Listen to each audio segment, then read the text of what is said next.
6.3 지방선거하고 동시에 실시될 가능성이 있는 국회의원 보궐선거. 제가 이거를 취재한 내용을 종합해 보면 이번 보궐선거를 바라보는 각 정당의 속내는 생각보다 훨씬 복잡합니다. 이게 겉으로는 지방선거 이야기하는 것처럼 보이지만요. 실제로는 국회의원 보궐선거를 둘러싼 치열한 권력 계산이 숨어 있습니다.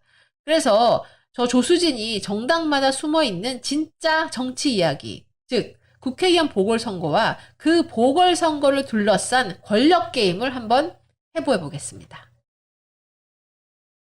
우선 이번 보궐선거는 지방선거에 출마하기 위해서 현직 국회의원들이 의원직을 사퇴하면서 발생합니다. 법률적 기준부터 정확히 짚고 가겠습니다.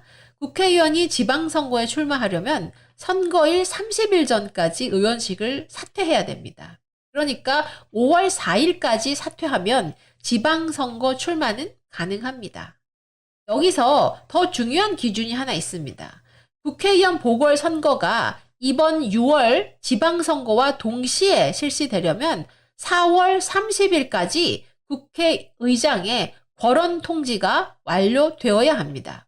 쉽게 말해서 4월 30일 이전에 사퇴를 하면 해당 지역은 이번 지방 선거가 함께 보궐선거가 열린다는 것입니다.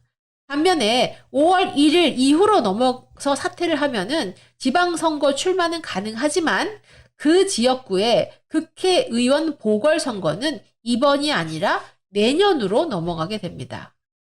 다시 말해서 4월 30일과 5월 1일의 차이는 단 하루지만 정치적으로는 엄청난 차이를 만들어냅니다.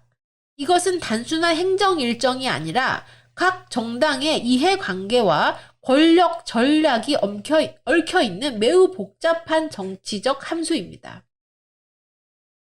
특히 이 민주당은 더욱 복잡한 계산을 해야 되는 상황입니다.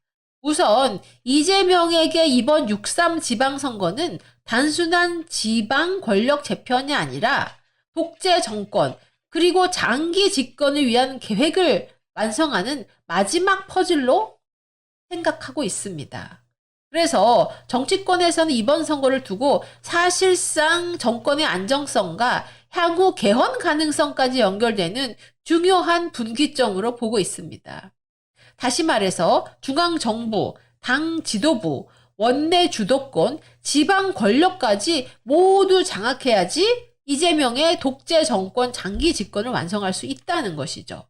그래서 친명계 국회의원들에 대한 사실상 총동원령이 내려졌다라는 말이 나올 정도로 매우 엄중하게 접근하고 있습니다.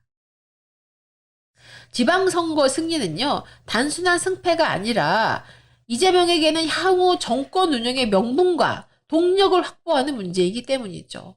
하지만 이걸 역설적으로 보면은 보궐선거에서는 더 고민이 깊어질 수밖에 없습니다.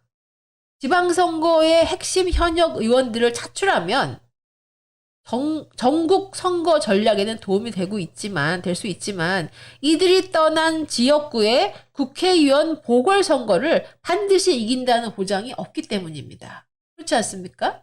특히 민주당 우세 지역이라고 해도 후보의 경쟁력이 약하면 예상 밖의 결과가 나올 수도 있습니다.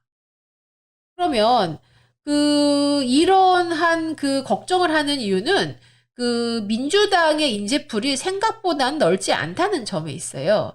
친명계 핵심 인사들은 이미 대부분 주요 자리에 다 포진해 있고 새로운 얼굴을 투입하자니 검증과 경쟁력이 부족하다 이런 평가가 나옵니다. 결국 지방선거는 반드시 비중 있게 치러야 하지만 보궐선거에서는 마땅한 카드가 없다. 그래서 이렇게 진퇴양난에 빠져 있다는 것입니다. 그러면 이재명 입장에서 생각해 봅시다. 이재명 입장에서는 지방선거 승리와 보궐선거 안정이라는 두 가지 목표를 동시에 잡아야 하지만 현실적으로 하나를 선택해야 된다면 다른 하나가 흔들릴 수 있는 매우 어려운 정치적 계산이 필요한 상황이다 이겁니다. 고민이 깊어지겠죠. 그러면 다음은 정청래의 계산을 말씀드리겠습니다. 지금 보수 진영에서는 민주당이 일부러 4월 30일 넘겨서 보궐선거를 피할 수도 있다. 네, 이런 얘기가 많이 돌았습니다. 네, 법적으로는 충분히 검토가 가능한 시나리오입니다. 앞서 말씀드린 것처럼 4월 30일까지 권원 통지가 완료되어야 이번 6.3 지방선거하고 동시에 국회의원 보궐선거가 실시됩니다. 반대로 5월 1일 이후에 사퇴를 하게 되면 지방선거 출마는 가능하지만 해당 지역구의 보궐선거는 내년으로 넘어가게 된다는 거죠. 즉 이거는 전략적으로 보면 보궐선거를 늦추는 선택도 가능하다 이겁니다. 그런데 그 민주당의 정청래가 그 4월 17일 이렇게 말했어요. 공개적으로 꼼수는 쓰지 않겠다. 방역단체장 출마위원들은 4월 안에 사퇴하겠다. 이렇게 밝혔습니다. 이 발언은 매우 중요한 발언이죠. 민주당이 공식적으로 보궐 회피 전략을 쓰지 않겠다라고 선언한 것이기 때문입니다. 근데 이거는 정청래가 말한 거죠. 그리고 또 정치에서는 말과 행동이 항상 완전히 일치한다고 단정할 수가 없어요. 상황 변화에 따라서 전략 수정 가능성은 언제든지 존재하는 법입니다. 이유는 정청래에게는 이번 보궐선거가 단순한 선거가 아니라 매우 중요한 정치적 갈림길이기 때문입니다. 어떻게 보면 정청래는 지방선거보다 오히려 보궐선거를 더 중요하게 볼 수도 있습니다. 그 이유는 지방선거에서 현재 국민의힘 소속 광역 그 기초자치장이 많이 있기 때문입니다. 즉 민주당이 몇 곳만 추가로 승리를 해도 전체적으로 민주당의 선전 그리고 정청래 지도부의 평가로 이어질 수 있는 것이죠. 하지만 보궐선거는 완전히 다릅니다. 현재 보궐 가능성이 있는 지역 가운데 상당수가 민주당 현역 의원의 지역구입니다. 예를 들어서 10곳 중에서 6곳이 민주당 지역이라면 여기서 한 3, 4개만 잃어도 정치적 평가는 완전히 달라지죠. 그래서 그 순간 보궐선거는 민주당의 수성 실패 이렇게 평가가 되고 그 책임은 고스란히 당 지도부인 정청래에게 돌아오기 때문입니다. 특히 차기 당권과 지도력 평가까지 연결되는 만큼 정청래에게는 매우 부담스러운 선거가 될 수밖에 없습니다. 자, 지방선거는 일부 승리만으로도 정치적 성과를 만들 수가 있습니다. 그러나 보궐선거는 방어에 실패하는 순간 치명상이 될 수가 있다는 겁니다. 그래서 정청래에게 이번 보궐선거는 단순한 지역선거가 아니라 자신의 정치적 생존과 직결된 승부라고 볼 수 있습니다. 그래서 저는 이번 보궐선거는 민주당의 꼼수로 무산될 가능성도 있다. 이렇게 생각합니다. 자, 그렇다면 여기서 이제 국민의힘의 중진 의원들 속내는 어떨까 한번 보겠습니다. 겉으로는 모두가 보궐선거 승리를 외치고 있지만 내부를 좀 들여다보면 생각보다 복잡한 계산이 존재합니다. 그 국민의힘 내부에서도요, 이번 국회의원 보궐선거가 아예 열리지 않기를 바라는 의원들이 상당수 있다. 이런 얘기가 나오고 있습니다. 왜 그럴까요? 그 이유는 바로 공천권입니다. 이번에 보궐선거가 실시된다면 공천의 주도권은 누가 갖습니까? 현재 당 지도부, 특히 장동혁 대표 체제에 집중될 가능성이 큽니다. 다시 말해서 누가 후보가 되고 누가 정치적으로 살아남을 것이냐를 결정하는 핵심 권한이 장동혁 대표에게 쥐어질 수 있다는 뜻입니다. 이 지점에서 당내 중진 의원들의 이해관계가 복잡해지는 거죠. 만약에 장동혁 대표가 당의 개혁과 혁신을 앞세워서 새로운 인물, 즉 여당과 강하게 맞설 수 있는 전투력 있는 인사를 전략 공천하게 된다면 기존 중진들의 입지는 크게 흔들릴 수 있습니다. 특히 오랫동안 지역 기반과 당내 영향력으로 버텨온 중진 인사들 입장에서는 새로운 세력의 등장이 곧 자신의 정치적 생명의 약화로 이어질 수 있기 때문이죠.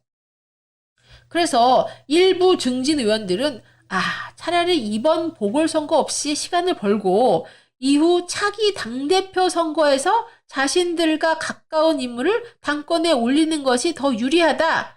이렇게 판단할 수 있을 겁니다. 그렇게 되면 다음 공천에서는 자신들이 다시 주도권을 행사할 수 있기 때문입니다. 결국 겉으로는 이게 민주당과의 싸움처럼 보이지만요. 실제로는 국민의힘 내부에서 또 공천권을 둘러싼 새로운 또 다른 권력 투쟁이 동시에 진행되고 있는 것입니다. 이번 보궐선거는 단순한 의석 싸움이 아니라 누가 당의 미래를 결정할 것인가를 놓고 벌어지는 내부 권력 전쟁이다. 네, 이렇게 말씀드리겠습니다. 그래서 이 상황은 야합도 아니고 협치도 아닌 구조 속에서 네, 저는 이번 보궐선거가 무산될 가능성이 매우 높다. 네, 이렇게 평가합니다. 자, 그래서 제가 마지막으로 결론을 분명하게 말씀드리겠습니다. 이번 보궐선거는 단순한 선거가 아닙니다. 민주당과 국민의힘 일부 세력의 이해관계가 맞물리는 구조입니다. 민주당은 개헌을 위해서 국민의힘 내부 협조가 필요하고 국민의힘 일부 세력은 장동혁 체제가 더 강해지는 것을 막고 싶어 합니다. 이 두 목표가 맞아떨어지는 순간 정치는 충돌이 아니라 같은 방향으로 움직이게 된다는 겁니다. 이것은 야합이 아니라 구조입니다. 그래서 이번 보궐선거는 누가 이기느냐의 문제가 아니라 누가 공천권을 갖느냐의 문제입니다. 그리고 그 공천권은 타이밍이 결정합니다. 조수진의 정치 해부학이었습니다.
여러분, 오늘 준비한 소식은 어떻게 보셨습니까? 네, 국내의 이런 현안들, 그리고 제가 이제 삼성 파업에 대한 이런 깊은 의미도 해석을 해드렸고, 또, 이제 보궐선거를 앞두고 각각 민주당, 뭐 정청래, 이재명, 또 국힘 내부 중진 의원들의 속내까지 한번 짚어드렸습니다.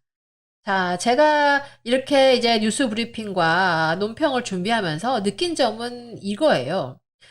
자, 보시면은 지방선거하고 보궐선거를 앞두고 민주당과 국힘에 의해서는 국힘 내부에서는 서로 권력 다툼이 지금 굉장히 치열하게 이루어지고 있지 않습니까? 네, 구조가 그럴 수밖에 없는 것이고요. 네, 그들은 거기에 온통 머리싸움을 하고 있습니다. 동시에 삼성은 어떻습니까? 우리나라의 그 제1의 기업인 삼성, 예, 우리나라의 그런 어떤 산업 구조의 근간인 이 삼성전자에서 파업을 앞두고 굉장히 심각한 대치 상태에 있습니다. 그러면 정치는 정치대로, 경제는 경제대로 이렇게 지금 파국으로 치닫고 있는 이 상황에서 도대체 우리 서민들의 민생은 누가 돌봐준단 말입니까? 네, 이게 너무나 안타깝습니다.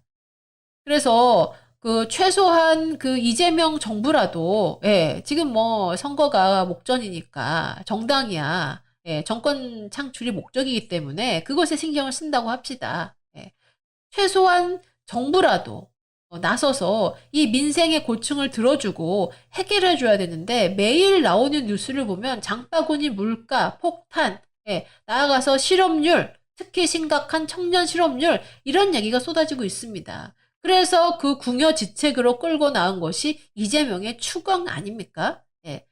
쉽게 할 수 있겠죠. 돈 퍼주고, 자, 조용히 좀 합시다. 지방선거까지 조용히 하고, 민주당 찍어줍시다. 이거 아닙니까? 예, 이렇게 그 단순하고 단세포적인 정책으로 이 민생의 고민을 해결한다는 것 자체가, 참 실망스럽습니다. 그래서, 여러분들 지금 이렇게 어려운 상황일수록 우리가 예의주시하면서 정치와 경제 어떻게 돌아가는가 또는 국제 정세까지 어떻게 돌아가는가 예의주시하시면서 버텨야 됩니다. 예, 가장 중요한 거는 어려운 구간에는 우리가 버텨야 기회가 온다는 것입니다. 조수진 정통 우파 TV는 그래서 그러한 사명감을 가지고 여러분에게 정치, 시사, 경제에서 어떤 일이 일어나고 있으며 왜 일어나고 있으며 이것을 우리가 어떻게 바라봐야 되는지 보다 정확하고 신뢰할 수 있는 소식과 논평을 여러분들에게 전달드리도록 노력하겠습니다.